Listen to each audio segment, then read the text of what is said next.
go. East Finals Game 1 tonight, 8 Eastern, ESPN. Cavaliers, Knicks. Knicks playing host. The franchise, they had major success against in the playoffs. They have a 4-0 series record against Cleveland.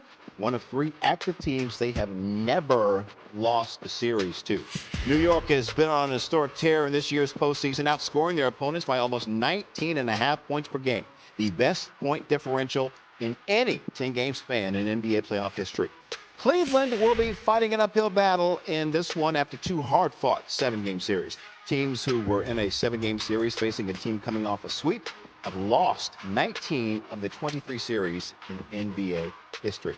We've got this game covered from both sides. NBA reporter Jamal Collier with the Cavs, NBA reporter Vincent Goodwill with the Knicks. And let us start with Jamal Collier. Jamal, Donovan Mitchell is in the conference finals for the very first time. What's the team saying about his leadership going into this series? Yeah, Jay, they're giving him credit for really keeping this team together. It actually goes back to that Christmas Day game, Cavs versus Knicks. The Cavs lost that game, and shortly after, they were just a game over 500. When you think about the expectations that this Cavaliers team had coming into the season, Kenny Atkinson said, look, this could have been a point where we really splintered. But Mitchell held them together, not just with the way he was playing on the court, but with keeping it positive, rallying the troops, and really challenging guys to respond to the moment. And you've seen the team, they went 35-16 from that point in the regular season. And even through 2 adverse playoff series, they were able to get to these East Finals, a place that before the season we kind of all expected them to be. Jamal, what is Kenny Atkinson saying about the challenge the Knicks present to Cleveland? Well, Atkinson called this team a juggernaut. And when you see the point differential is what Kenny pointed out. You guys just showed it, 19.5. The way the Knicks have been blowing out teams, that's hard to do in any setting, especially in a playoff setting. And they know they're going to face a rested Knicks team after sweeping Philly, which is not the case for Cleveland, coming off 2 7-game series, needing to put away Toronto and Detroit. But that was really important for this Cavs team. They feel like is, being able to sort of weather the punches that they got from 2 really physical defenses in Toronto and Detroit. Those are teams that the Cavs have struggled against in the past. And Sam Merrill said it. We really needed that to sort of be resilient, to fall down 2-0 against Detroit, and find a way to get better as the series went on. And the Cavs feel like they're in a good spot, finally rounding into form as they get prepared for this series that they know is going to be tough with the Knicks playing so well. All right, Jamal Collier, thank you much. Let's go over to Hannah. Yeah, with more on the Knicks, Vinny Goodwill is with us. And Vinny, I know you have a new story on ESPN.com about the Knicks since they made that all-important change, making Karl-Anthony Towns the center of their offense after those back-to-back losses to the Hawks. What can you tell us about the genesis of this critical change that's changed their fortunes in the postseason? Well, Hannah, film sessions after regular season games can be pretty brutal. Can you imagine how brutal they are after Game 3 of the playoff series, where you're down 2-1 to the Atlanta Hawks, with the expectations of making the NBA Finals, and you got a critical Game 4 in Atlanta? That was the setting that birthed this new Knicks offense. Mike Brown got into Karl-Anthony Towns saying, hey, you want the ball, what are you doing here? And then that turned into point Karl-Anthony Towns playing the role of Draymond Green, playing the role of Domantas Sabonis, players that Mike Brown has coached through the years and been able to invigorate his offense around. Since then, Karl has averaged over 8 assists a game in just under 27 minutes. That's a lot of distribution for someone who's not a point guard. And one player told me, you know what, Mike Brown said, you know what, screw it. I'm going to do it my way, and that was the genesis of what we've seen, that point differential being 25 points a game since Game 3 of that Atlanta series. Yeah, obviously, Cat is going to buy in, but Brunson buys in everybody into what's happening because it translates into wins. It has been 9 days, though, since New York last played, and we last saw OG Anunoby leave Game 2 of the Philly series with a hamstring injury. What's his status going into tonight's game? Well, Hannah, he's officially listed as probable, which means he's going to play tonight. We can all just rest assured that he's going to play. Earlier in last week, he was going through non-contact individual drills. And then a couple days ago, he wound up being upgraded going into full contact scrimmages. He and Josh Hart had some nicks and bruises. Of course, we all know OG Anunoby strained his hamstring in Game 2 of that Atlanta series. He missed 13 days.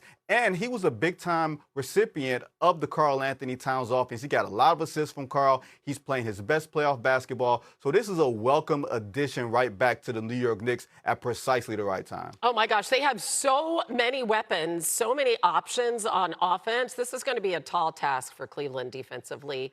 Vinny Goodwill, enjoy the game. Can't wait. Thanks. Coming thanks in large part to a large man, Victor Wembanyama, who put on a show, dropping 41 points and grabbing 24 rebounds. Also becoming the youngest player in NBA playoff history with a 40-20 game, passing Kareem Abdul-Jabbar. He also joins Wilt Chamberlain as the only players with a 40-20 game in his conference or divisional finals debut. NBA analyst Iman Shumpert with us now. Shumpert, what will you remember about Wemby's performance last night? I think the way he accepted the challenge. He had to sit there and watch SGA hoist up an MVP trophy, and I don't think he liked it too much. He didn't come out and decide that he was going to influence the game scoring right away, but he dominated the boards. He was in the right place at the right time. He altered shots around the basket. He searched for matchup problems. He set screens. He set back screens. He did a little bit of everything to let this game come to him before he eliminated all available options and said, you know what, now I'm just going to score the basketball. And there was nothing OKC could do. They tried a number of different defenders on him. None of that worked, but I think he did a great job of being patient for the moment rather than forcing the issue. All right, let's talk about OKC. They lose for the first time this postseason. They had been 8-0. Guard Cason Wallace and head coach Mark Daigneault speaking earlier. This is new on SportsCenter. Check them out. I feel like we started off slow. So being able to put a whole game together would be crucial for us. We obviously course corrected in the second half, got it much closer. So just knowing that it's going to be a fight, we got to be able to throw punches as well as take punches. In these series, you know, one of the things you got to do is you got to figure out what the problems are, and you got to put the fires out pretty quickly. And so that's our challenge, and we got to work on that with the team today. We'll continue to work on it tomorrow, and then we'll throw our best pitch tomorrow night.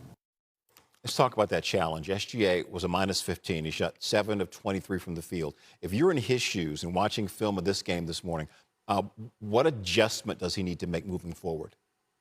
Getting the short shots. I think that SGA did a little bit of searching for the whistle when he wasn't shooting the ball well.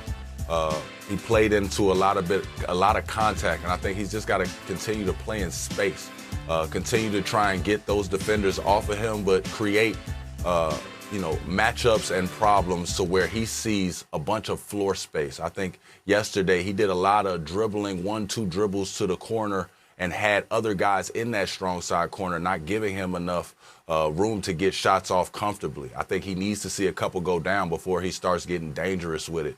And he also needs to be able to finish with the dribble all the way at the rim. The Spurs have done a great job of picking him up early, providing a bunch of pressure to make it late in the shot clock. But if he continues to exhaust the dribble and get to the basket through contact, you can't look for fouls, but he's going to have to finish around the rim.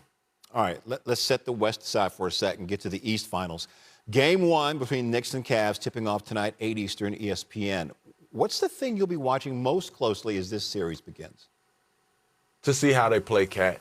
I think that the Cavaliers are equipped to guard Karl Anthony Towns, but the gifts that Karl Anthony Towns have with shooting the ball, as well as being able to throw that late pass, his ability to make sure that the floor stays balanced, the ball moves side to side, and that Jalen Brunson can pick his spots to be dangerous and get downhill, especially if he can keep the lead within a certain number. I think that Jalen Brunson does as good as anybody in the NBA at controlling the game toward the end and saying if this becomes a heavyweight slugfest, he's going to win scoring bucket for bucket. Hey, in their 10